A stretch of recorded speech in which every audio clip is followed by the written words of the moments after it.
Hey, good morning, good morning, good morning, good morning, everyone. How are you guys doing today? How is everyone doing today? Once again, this is Gregory Wiles coming to you live from Houston, Texas, with this inspirational morning walk. This inspirational morning walk. You can see here, you probably can't see too good because I'm hiding on that tree here today. It's a very cloudy day here. Temperatures are nice in the 70s, but it's raining. It's raining, it's still sprinkling. It should start pouring in a little bit. It's just sprinkling. So I'm on the little tree here, still showing up to get my morning walk in. But if it gets start raining too much, good morning Tessa, good morning Jillian. If it gets to raining too much, I'm gonna have to go and jump on my stationary bike today. But I gotta get my work in, man. I gotta get my work in. I gotta keep moving. I gotta keep moving, man. So yeah, so it's a nice day. Temperature wise, that cold front passed through, so 70s, which is nice temperatures without that sun, so you can get some good work in. So how is everyone? Karen McCann, how are you doing today? How are you doing today? How is the weather by your side there? How's the weather by your side, wherever you guys are? Hope you guys having a nice, great weather and a good start to your morning. A great start to your morning. And my goal is to add to that start to your morning, give you something inspirational to get you through the day and get you through this weekend, guys, because there's so much going on out there, so much going on. We need something little inspirational, something to combat all the stuff that we're gonna come up with against the day. And what a good way to start off the day with something good and inspirational. Oh, it's chilly there. It's chilly, Karen. Okay, great. All right, guys, so I'm gonna jump into this today before the rain come down a little too hard. But so what I want to talk about today, that vengeance is mine. That's what the Lord said, right? Vengeance is mine. Vengeance is mine. And he's saying, man, because I'm looking around and I've seen a lot of things going on. And a lot of people frustrated with what's going on. And you might be tempted in some cases that you want to put a stop to what someone is doing, right?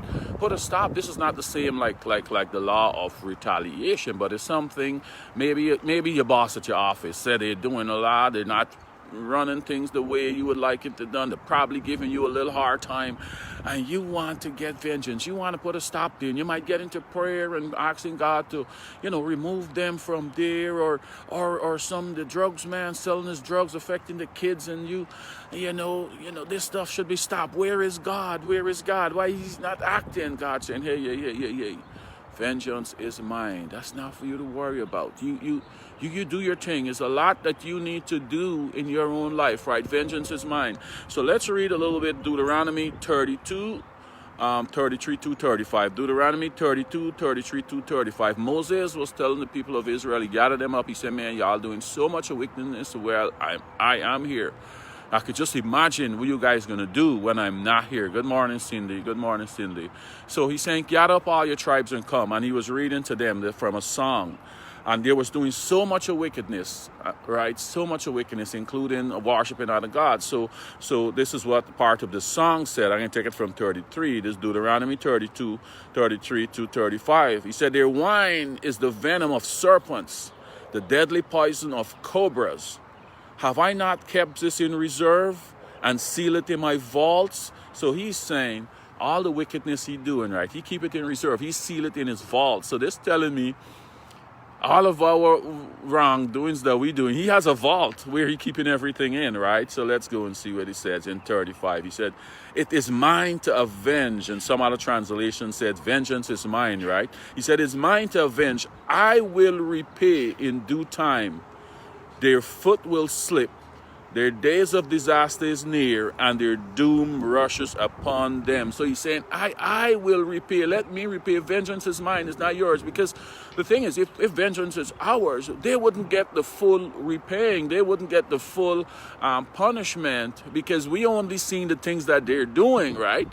But God said, man, you're complaining about the little things you see they're doing at your job, or what you can see with physically what they're doing in your neighborhood, or what some leaders doing. He said, you should see what they're doing when you're not looking.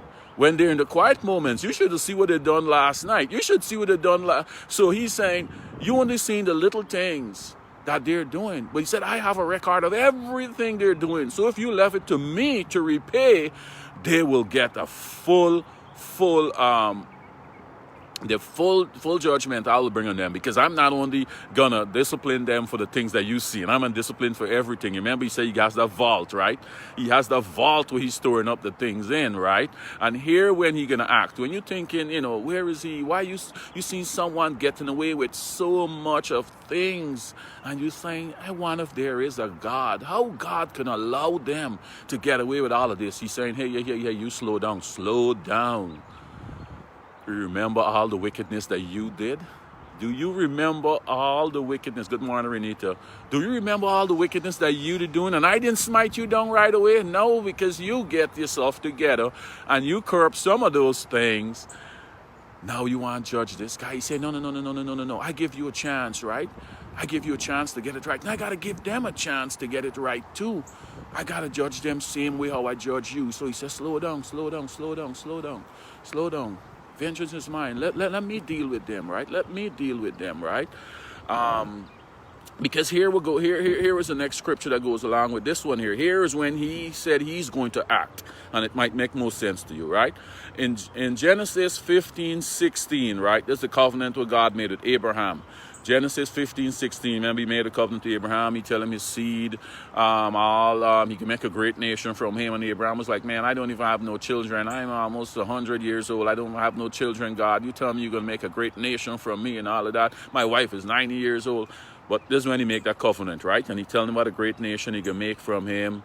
And then he also telling him, and in 16, here we said in 16, he's telling them, they can get enslaved by the Egyptians for 400 years. And, he went on to tell them all what's going to happen.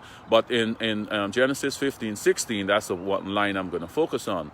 He's telling him, after they get enslaved, he said, after 4 generations, your descendants will return here to this land.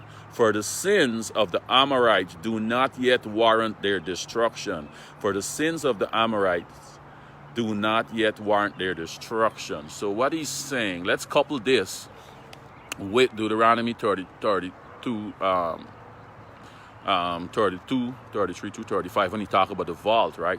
He's saying their sins have not yet, what's the exact thing that said? For the sins of the Amorites do not yet warrant their destruction.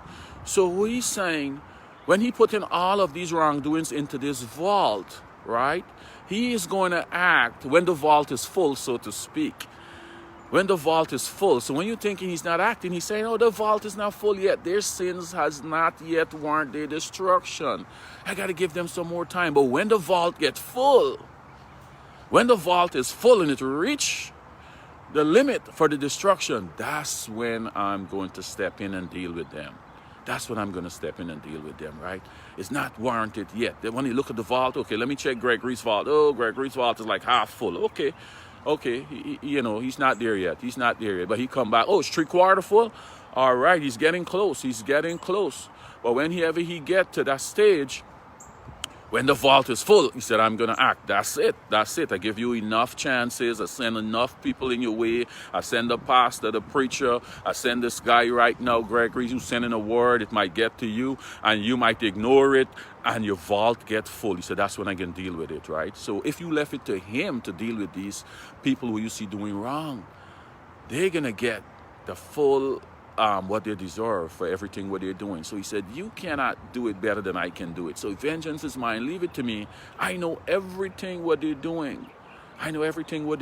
And I'm going to act when the sins warrant their destruction, right, guys? I can remember, and we got to be careful of judging, because like I said, we do a lot of wrong and he give us a chance. Man. If you look back at your life and you see some of the wrong that you did to people, or some of the things you done, you might make it up with those people to forgive you. You forgive them and you move on, but don't forget about it. Don't forget that you were there, because a lot of times we might be looking at the drug addict there, the man hooked on drugs, and you're looking at him and we condemning him. But there's addiction is an addiction, right? The problem is not what they're addicted to. The problem is the addiction, right? And there's a certain addiction that is acceptable even in the Christianity is acceptable. And it's the addiction of gluttony, addiction to food, right?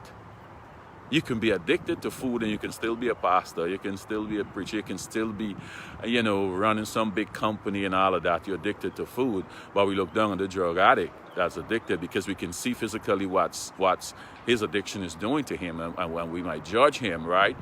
Well, you're addicted to food. The sin is the addiction, because when you're addicted, you are not in control of that portion of your life. Something else is controlling that portion of life. So the sin is the addiction. It's not what you're addicted to. It's the addiction. So if you're addicted to food, the man addicted to drugs, the one addicted to alcohol, you're all addicts. And that is the sin, because that addiction is what's going to drive you to do stuff. People addicted to coffee, simple coffee, cigarettes, right? You don't get the one cigarette. I see people going out in storms, it's pouring, lightning, flood. But they have to go to that store and get that cigarette because they can't deal without it. How much more worse is that than that drug addict trying to get a crack cocaine, risking the same storm, risking all the same dangers to go and get him a fix of his crack cocaine? It's the addiction who drives you to do all of those things that you do. So the sin is the addiction. So a lot of people who are addicted to those candies, who got to get a Diet Coke every day, who got to get a Coca-Cola, who got to get a Sprite. And if you don't get a Sprite, you feel miserable all day. Simple as an addiction, right? Same. So that's what he's saying, man. When you're looking at this guy and trying to judge him, man, look what he said in Matthew 7:3-5, right? He said in Matthew 7:3-5, he said, why do you look at the speck of sawdust in your brother's eyes and pay no attention to the plank in your own eye? He said, how can you say to your brother, let me take the speck out of your eye, when all the time there's a plank in your own eye? You hypocrite, first take the plank out of your own eye, and then you will see clearly to remove the speck from your brother's eyes, right? So he's saying, man, just look at what you're doing. I'm gonna deal with these people that you think is so bad and what they're doing. Because as parents, right? Some of us right now, we probably got kids strung out on drugs, kids in jail, kids doing a lot of wickedness. But you as the parent, don't give up on them, right? You don't give up on them. You keep praying. When society condemning them and all of that, you as the mother, as the father, as the aunt or whatever, and you still continue praying for your child. You praying for them. No matter what they're doing, you holding on and you got faith. Every morning you wake up, you praying. You saying, today is that day they might turn around. When society condemning them, everyone condemn them. And that's what God's saying. I'm not going to give up on that person yet. But when they sin, the vault is full, then I'm going to deal with them. But until it's not full, I'm not going to deal with them, right? I remember at a job I went to, I was in charge of the department, the new director for this different job I went to. I always have someone want to test you, right? Someone want to test you. And this guy, my next employee, I can't remember what they did, but they did something, and he wanted me to fire them. And he went on to say, oh, I have, favorites, and this person did this, and I didn't fire them, and all of that, and, want to start a little problem in the department. So I went and pulled his personnel file. He was there about 4 or 5 years before I got there. So I went and pulled his file. And do you know, in his file, because every guys as leaders, right, your organization, every penalty, tardiness, this is how you handle tardiness, theft, this is how you handle theft, fighting in the department, this is how, so you got to follow the rules of your company, right? So the particular thing with a person did, it warrant, you had to do the normal 3 write-ups, and then if they don't change the behavior, then but some other companies are more strict that would fire you right away for certain things, right? So when I went and pulled his file, he did the same thing with a person did, and worse. But because of the leniency of the rules of that company, he was still there. So when I called him in and I said, look, you told me I should fire this person. You did the same thing this person did, and even worse, and you still here. Because of the rules of this company. And you telling me I should fire this person, and you did the same thing, but because you correct yourself now when you're heading in a better direction, you think and you forget that is the same leniency rules of this company that kept you here, and the same rules that protecting this person. But you forget that, right? You forget that, and this is what God's saying. Don't forget where you come from, man. Don't forget. So I know a lot of wrong things going on. It's frustrating because it's our natural nature. It's in our natural nature, man. You see people doing wrong, and you like, man, you want to stop them, and you might get into praying and say, God, remove this person. But you know what? If it's the boss at your job or some leader, you might be praying against your blessing because they might be put there to get you out, get you to focus on something else, move you along, or cause you to do your job better. And you might be praying against the very thing that God put in your life to promote you, and you might be praying against it. So just be careful, okay? You might put them there. In my case, this nice cushy job I had, all of a sudden it's just turned and it started to get miserable. My boss turned against me, and I was like, I'm the same person doing the same thing all the time when you was praising me. How come now the same things? It's so wrong. God was saying, I just got to get you out of there to go and do your own thing, man. Your time is over, but you were sitting a little too long. So if I be praying against the guy for move him out to the way, and the next boss come there that start treating me right, I might have missed my destiny. I might not have been what I've been here today, right? So just be careful. God said, vengeance is mine. Let me deal with them. I know everything what they're doing. You only know a little piece what they're doing. I know everything. So when I bring my judgment, it's going to be full.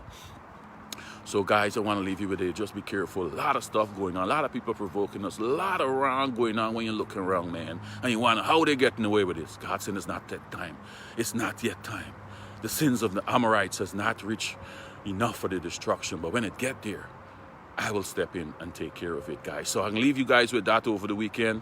Think about that over the weekend. Just go and read this whole Deuteronomy to whole 32 and get a better sense of what we're talking about, right, guys? So have a great weekend, and we'll talk to you guys on Monday. Yes, we need to discipline in progressive. Yes, that's it. We know, and we got to follow those rules, right? Yes. All right, guys. Have a great weekend, and we'll talk again on Monday. Goodbye.